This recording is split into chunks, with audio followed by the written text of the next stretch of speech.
Lieutenant Colonel Charl Kinnear was a man of unyielding principle. Day after day in the streets of Cape Town's gang-ridden Cape Flats, he tracked criminals and corruption with the steely precision of a veteran detective. He varied his route home, shifted his schedule. His only constants were his service weapon and his conscience, both carried with unwavering resolve in a world where gray areas were not his terrain. But someone was watching. Unbeknownst to him, in the weeks before his death, his movements had been mapped with chilling accuracy. A former rugby player turned shadowy agent, Zane Killian, stung by scandal and unmoored from legality, used specialized ping software to trace Kinnear's cell phone. Over 17 months, Killian executed thousands of unlawful pings across hundreds of individuals, 2,442 directed at Kinnear alone, tracing him minute by minute even on the day he was killed. This invisible surveillance was no trivial pursuit. It was calculated, methodical, and undeniably sinister. Killian's platform, a web-based interface from a private firm, allowed him to spy not just on Kinnear, but also on other investigators, gang bosses, politicians, even the detective's own family. Broader contexts emerged. Legal systems compromised, criminal networks enabled, trust eroded. The pattern was clear. The stalking was not random. On the 18th of September 2020, shortly after 3 p.m., surveillance became murder. Charl Kinnear was sitting in his Toyota Corolla outside his home in Bishop Lavis, arriving there still clutching the integrity of every case he'd built.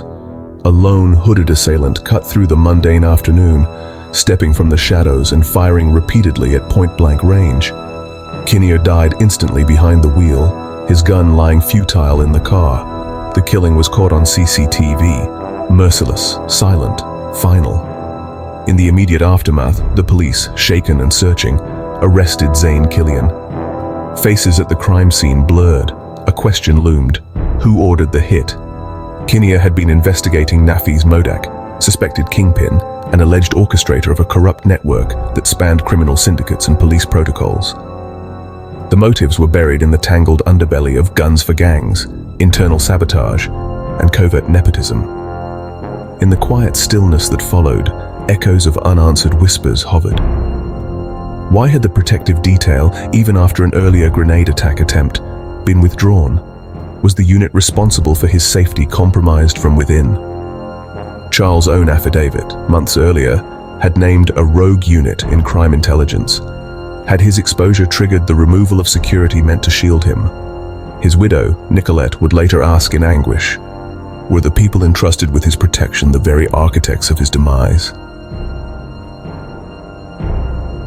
The bullets that cut short Charl Kinnear's life did not just silence a man, they opened a floodgate of suspicion, betrayal, and blame.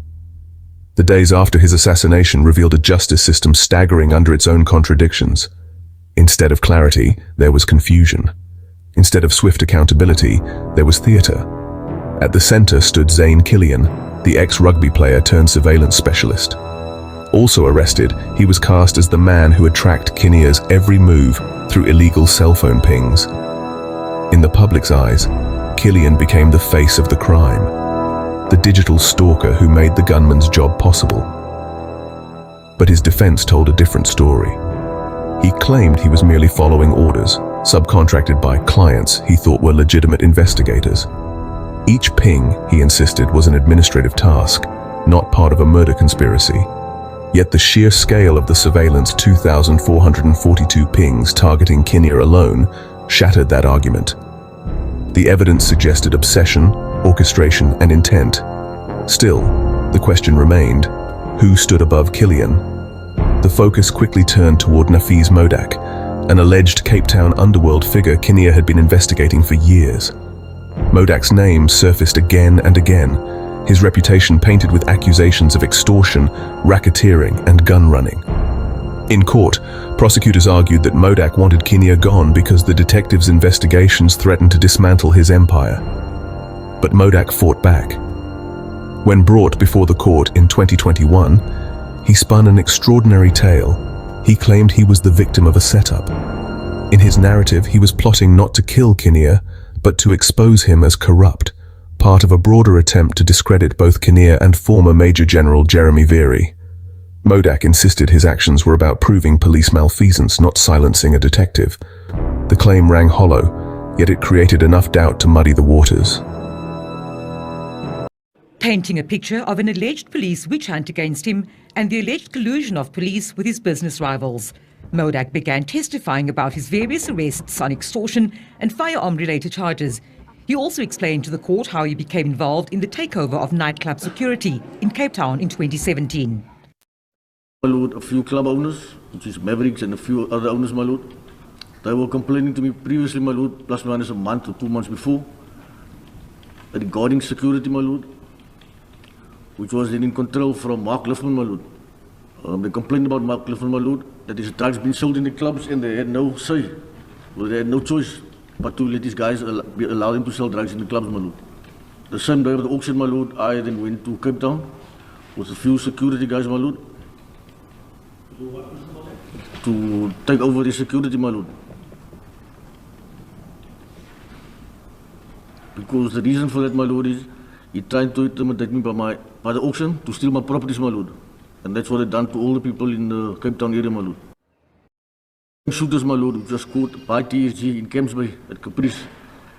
The same shooter is the same one that killed a guy called Brian Weinstein, my lord. Modak has testified about his arrest in December 2017 on charges of extortion and the confiscation of firearms from his house by police. Firearms which he says he owned legally and which, even after his successful Section 174 discharge application in the Cape Town Magistrates Court, were never returned to him. He also claims that during a meeting with a top police official, he was asked to split nightclub security services with Liffman. During the meeting, my lord, General Vieri asked me what is my intention with the clubs, my lord. I said to him to make all the clubs in Cape Town drug-free, my lord. And I explained to him that TSG is busy with the security, my lord. General Vieri then commented, my lord, to say, I need to split Cape Town's nightclubs with Mark Liffman, my lord. Courtrooms became arenas of manipulation. Lies, counter-lies, and half-truths circled the judge's bench. By 2024, 4 years after the killing, the trial had yet to deliver closure. Families of the fallen detectives sat through hearing after hearing, only to be met with postponements, evasions, and broken promises. Journalists wrote of a blueprint for assassination, not just the murder itself, but how power structures shielded suspects and delayed accountability. Meanwhile, contradictions piled high. Police commanders who had ignored Kinnear's pleas for protection, crime intelligence units accused of sabotaging their own detective, prosecutors entangled in technicalities instead of focusing on justice.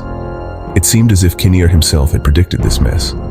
Before his death, he had warned that powerful figures were colluding to compromise the integrity of policing. Now, in his absence, his prophecy was playing out in public. In Bishop Lavis, where his community still mourned, the sense was clear. This was not just a trial about one murder, it was a trial about the soul of South Africa's policing. Long before the fatal shots rang out in Bishop Lavis, Charl Kinnear's work had led him straight into the shadowy world of Nafiz Modak, a figure described alternately as a nightclub businessman, an extortionist, and an underworld kingpin. Modak's rise mirrored the evolution of Cape Town's organized crime. In 2016, he muscled into the lucrative nightclub security and protection business, challenging the dominance of older crime bosses. Violence, intimidation, and a reputation for ruthlessness followed him.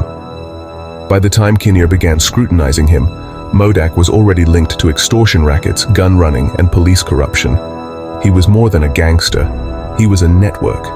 And he was allegedly affiliated with Cyril Beaker, who was assassinated in March 2011. Kinnear understood this. His investigations into the guns-to-gangs scandal, which traced thousands of police-issued firearms sold into gang territories, overlapped with Modak's circles. The detective's files suggested that Modak's empire thrived because of compromised officials within law enforcement, officers who should have been stopping him but were instead shielding him. Each lead Kinnear chased seemed to end in the same place: Modak's name.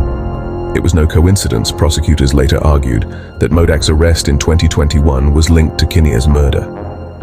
On a day caught on camera, heavily armed tactical teams swarmed Modak, bringing down a man who had cultivated an aura of untouchability. He was charged not only with orchestrating Kinnear's killing, but with a host of related crimes. Yet Modack's defense was as defiant as ever. In court, he styled himself not as a gangster, but as a whistleblower. His story: he had allegedly been working to prove that Kinnear and his ally, Major General Jeremy Veery, were corrupt. According to him, the pinging of Kinnear's phone and other surveillance tactics were part of a sting operation gone wrong. He painted himself as the target of a police smear campaign, a man framed by enemies who wanted him destroyed. But the cracks in his story quickly showed. Witnesses contradicted him. Records suggested he was lying under oath, shifting his narrative depending on what best suited his survival. Journalists covering the proceedings described his testimony as a tangle of deceit, designed to prolong the trial and wear down the public's attention. What became clear was this: Modack's alleged empire was not built in isolation. It thrived on a deadly symbiosis between criminals and compromised law enforcement officers. Protection details withdrawn from Kinnear, ignored threats against his life, and an apparent tolerance of Modack's activities all painted a picture of systemic rot. Kinnear had been circling this truth for years, documenting it in reports that few in power wanted to read. By 2024, as the trial dragged on, Modack's name dominated headlines, but Kinnear's widow, Nicolette, and his children reminded South Africans what was at stake. For them, the courtroom circus wasn't about Modack's theatrics. It was about justice for a man who had stood alone against an empire.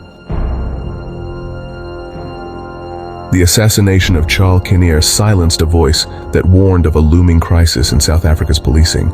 Years later, the reverberations still shook the justice system. His widow, Nicolette, stood steadfast, refusing to let his name be forgotten. Why was Kinnear's protection withdrawn, despite intelligence confirming he was a target? Who within law enforcement betrayed him, given his affidavits pointing to a rogue unit in crime intelligence? How deep did Nafiz Modack's reach go, and did he have complicit officials enabling his empire? The trial became a blueprint for assassination, highlighting institutional failures that allowed Kinnear's murder. His death forced South Africans to confront the uncomfortable reality of organized crime and state institutions intertwined. In Bishop Lavis, Kinnear's murder became a symbol of the vulnerability of those who fight for justice. His legacy revealed the dangers of corruption and the need for protection within the system. Charl Kinnear's death became a mirror reflecting South Africa's struggle against its own demons. His fight for justice continues with every unanswered question and delay in the trial, a reminder that his legacy is far from over.